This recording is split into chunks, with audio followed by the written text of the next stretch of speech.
Universities are not these kind of collegiate, democratic, free speech hubs anymore. They're a corporate machine. They care about their image, they care about their admissions, they care about their funding. They don't care about what students think. We're not satisfied with the way that this country and with the way systems like higher education are being run, and we're prepared to get out on the streets and do something about that.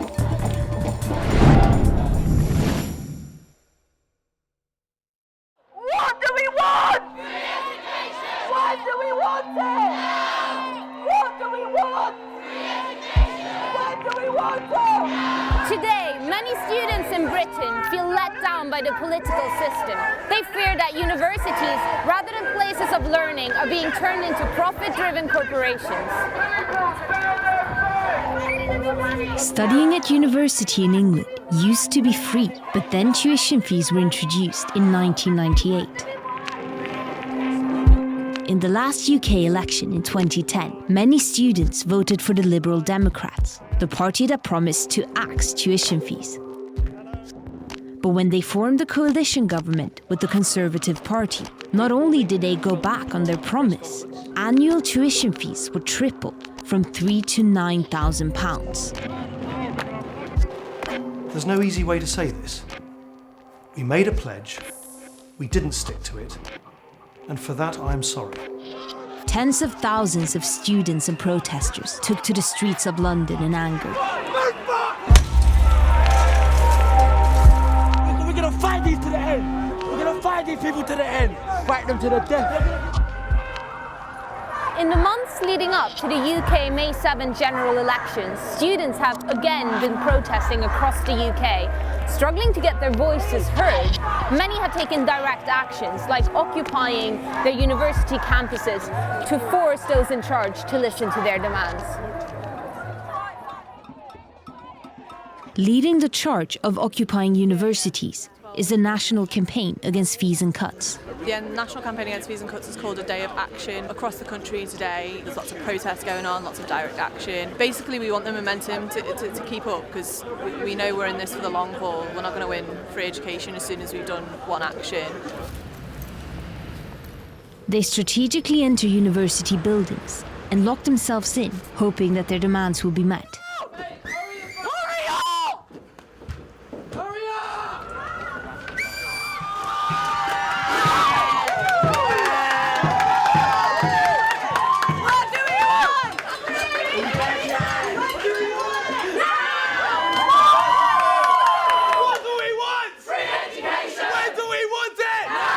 The average student now is coming out of university with £44,000 worth of debt. Is this okay? There's lots of stuff going on, and we're a big part of that, so well done everyone for coming. The change to the system of financing higher education in Britain has fundamentally altered the place of higher education in this society. What we now have is a set of customers out there whose conception of the relation they have to the university is more as a place which is selling them a product which they can cash in for a job later. British universities have been thought to be among the best in the world, the best quality at the most economical rate. Britain is now the system which has a public set of institutions which it's attempting to finance through the highest fees for undergraduates in the world. How that will work out is a gamble. In March 2015, a few weeks ahead of the elections, students at LSE, the London School of Economics, occupied part of their university in protest against the marketisation of higher education, which, among other things, has led to a rise in precarious employment and zero-hour contracts for university staff. Like, there's this stereotype that students are like apathetic in society, but they're not apathetic, they're alienated. And that's what this space has shown. Like, over the course of 10 days, we've had hundreds and hundreds of students coming in, voicing their concerns about like how their universities are run and what role their universities play in society. There's an election coming up. Do you feel represented as students or young people in the halls of power in the UK? What happened in 2010, where students voted for the Lib Dems on a pledge that they weren't going to raise tuition fees, and they were going to cut tuition fees, and they tripled them. And that, I think, shows the complete lack of democracy that is at the heart of this representative system, that like a party can go back on the pledge. I think you'll see in this election students running away from those main parties and going towards the more marginal parties or not voting.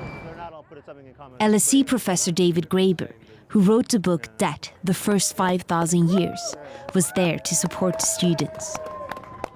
It's people trying to imagine what a university should be like, reversing the damage. Now that they've trashed it so thoroughly, what can we rebuild from the ashes?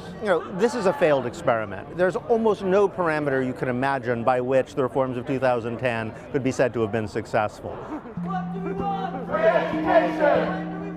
No! Following the example of the LSE students, more occupations started popping up at King's College, UAL Central St Martin's and Goldsmiths. The wave of university occupations in London have been going on for 2.5 weeks now, and tonight they're all going to gather at Central St Martin's to figure out what the next step is. The occupation here at UAL was primarily called in reaction to massive cuts to our further education courses. Separately to that, the UCU has called a national demonstration on the 25th of April. By coming together, the various student occupations were working out how to grow the movement and create a momentum. A lot of the student artwork was of their university vice-chancellors, whose salaries are higher than both Obama and David Cameron's, while academics suffer cuts. Ben, what's going on in the meeting? So the first part was sort of planning immediate action and direct action. The second part that's going on now is talking about the wider ideological views. Something like an occupation is a very drastic thing to do, and it draws a lot of attention.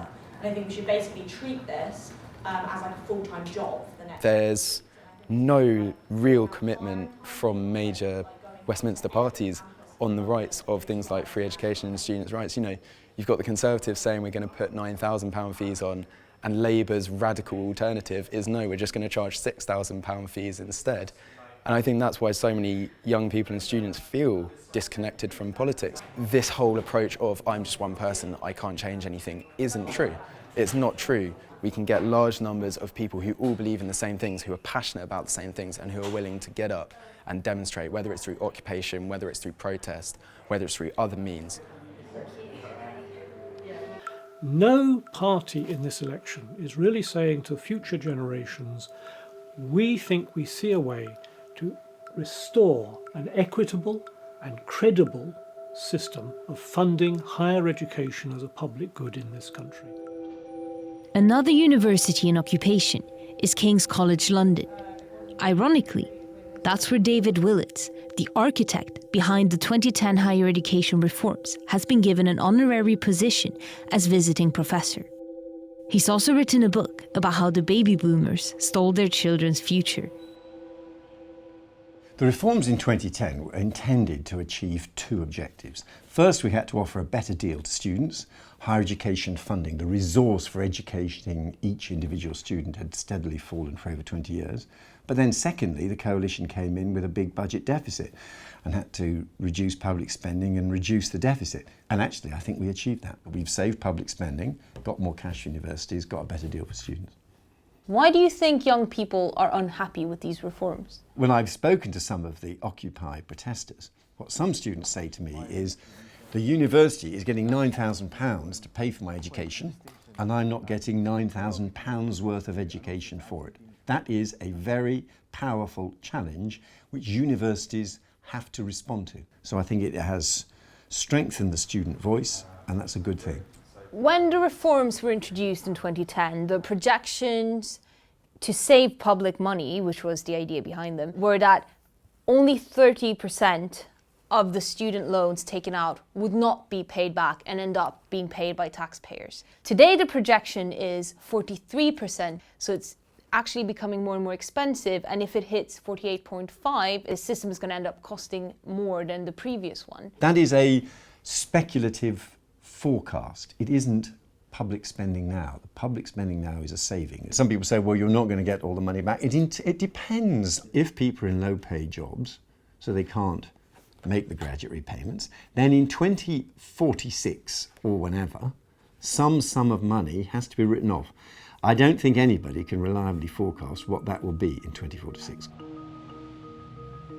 It may be that in about 30 years' time, this country will find that it's paid out more money, which it cannot recover, through the loan system than it would have done through the old public grant system.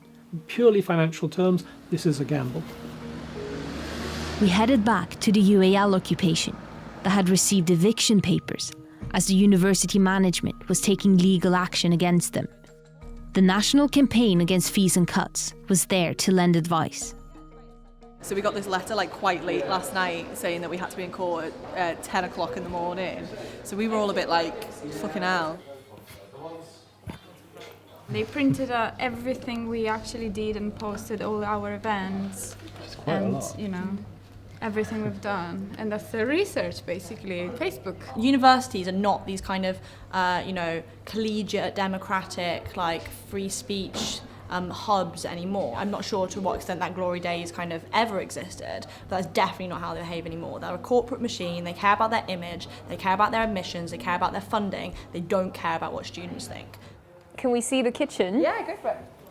Why did you go into occupation? What are your demands? Because I'm a student at the University of Arts London, and my campus, LCC, was the one which the foundation cuts would affect. So I have friends on that course and I know the tutors, and this was where I drew the line. Other people might draw the line at different points with the university's actions towards this path, but this was where I had to step up. How do you feel about the legal procedures being started? It's kind of intimidating, but I think it's a little bit reflective of the university's policy when it comes to that. Now, the procedure, instead of looking at our demands, is to silence us with every legal sword they can bring out. Basically, the reason why students occupy, it's kind of like a strike, but students can't withdraw their labour power, so they withdraw something else that the university wants, and that's space. And that basically gives you a bargaining chip. Universities don't listen to you. Like, you can write feedback forms, you fill in their surveys, you fill in all this meaningless stuff, but that often doesn't change like anything that's really fundamental.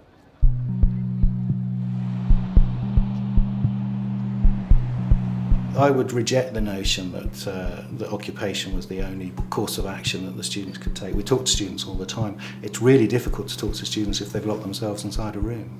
Why did you decide to take the students to court? We got to the point where we found there was no alternative. There was significant disruption happening for students and staff at Central St Martin's, and we had no alternative. This was the only way that we could end the occupation. Do you share the students' concerns?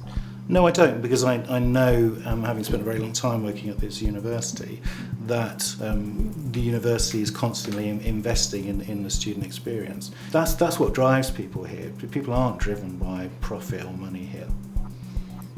The dean was talking about improving the student experience, all while instructing lawyers to evict unhappy students from the premises. Back at the occupation, the situation was tense. The 15 students named on the legal papers were nervous about paying legal fees, while others wanted to stay until the demands were met. I cannot afford to pay, and I will find it very unsolidaric if people stay just for the sake of staying. The university management had offered the students a deal that if they leave the occupation, they wouldn't be liable for legal fees. Just to put it out there, the risk of not making this deal is that we'll be liable for the costs. It's going to be between £5,000 and £10,000. So put your hand up if you're for this proposal. Well, yeah, I'm for this. For. How do you feel about the decision made to end the occupation? We're poor students, and they're playing their trump card. They know that they can do this, that the law is on their side, that they can bankrupt us if they want, and they're going to do it to stop us being able to protest.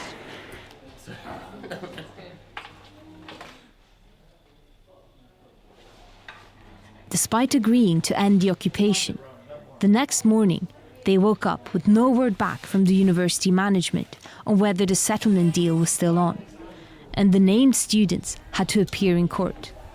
The others stayed in occupation to await the verdict. Shame on you! UAL! Shame on you! UAL! Shame on you! UAL! Shame on you! Students from the various occupations across London have come to the court today to show support with the UAL 15, potentially facing up to £11,000 in fees. So we stand with UAL to fight against the neoliberalisation of our education system, to fight against the corporate takeover of our education system. Fuck management!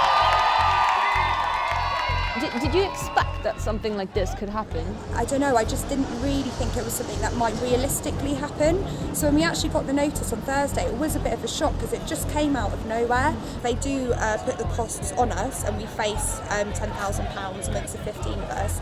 Then that's just another thing that we'll have to fight for, and I think it will fuel our campaign, it will fuel our fight.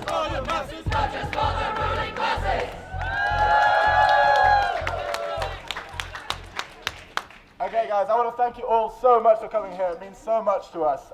We are completely against looking at university as a simply financial transaction.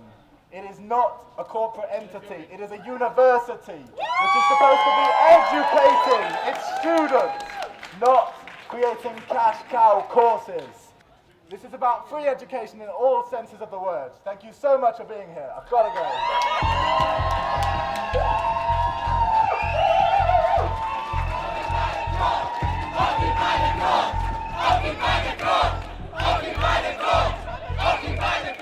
As the 15 named students went inside, the protesters marched to UAL Central St. Martin's to wait for them to return from court. So we followed the student protest march back to UAL Central St. Martin's campus, and the students who are still in occupation are about to come out because the latest from the court is that if they all clear the occupation by 3 p.m. today, nobody will have to pay any of the fees and fines. What happened? What's the final verdict? So the occupation has had an injunction and a possession order granted against it. This means that all the students involved could be arrested, imprisoned, fined if they go and occupy anywhere else at the University of Arts London again. But the good thing that's come out of this is that students aren't having to pay costs. I know that these students are incredibly passionate, incredibly inspired, and I think that this will only make them fight harder. So this won't be the end of this campaign, and I sincerely believe that they can win. Today, record numbers of 18-year-olds are applying to university. With youth unemployment at its worst level in 20 years, and entry-level salaries so low you can't survive on them, the choices available for young people seem to be to either join Britain's army of working poor or accumulating a student debt in upwards of £44,000, which is $67,000, hoping it will land them a better job.